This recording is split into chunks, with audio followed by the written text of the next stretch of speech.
I'm Thomas Frank Carr, and these are your Penn State practice highlight. It's the biggest game of the year for the Nittany Lions, and we're here for every second of it. Subscribe to the Blue White Illustrated YouTube channel so you don't miss a thing heading into Penn State, Ohio State. We're going to start up front with the biggest news this week, which was the return of guard J.B. Nelson. While Nelson isn't lighting the world on fire this year, he is the team's most physical, intimidating blocker.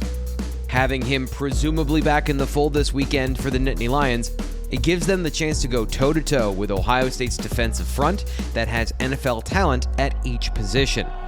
Penn State's showdown with Ohio State is one of the must-watch games of the year, and both teams have a realistic path to victory, which means both teams have a realistic path to defeat. Getting the offensive line of play at the same level that they have against previous opponents and open up running lanes for the Nittany Lions running backs, that's Penn State's best path to victory. Consistency and efficiency are the key for the offense. Making sure that they're methodical and don't go 3 and out is absolutely essential for the Nittany Lions to win and take the pressure off of their defense. But that doesn't mean that Drew Aller and the receivers are a byproduct of the offensive game plan.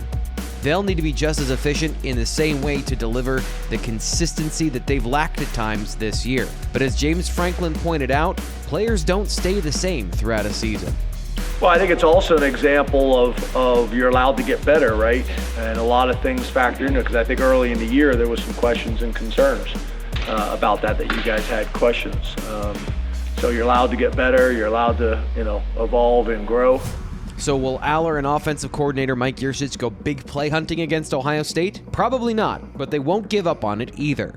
Head coach James Franklin made that clear on Wednesday. Where I think some of the questions have been fair, and I recognize it as well, and because I harp on it all the time. The two most important stats in all of football is turnover margin and explosive play differential.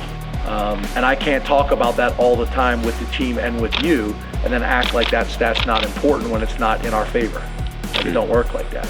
But to your point, I still think you can win a ton of games and at an extremely high level with not checking every box. When the plays are there, Aller must take them and make enough to get points. If they can do that, this team will be well on their way to victory. That's your look at Penn State practice highlights. I'm Thomas Frank Carr.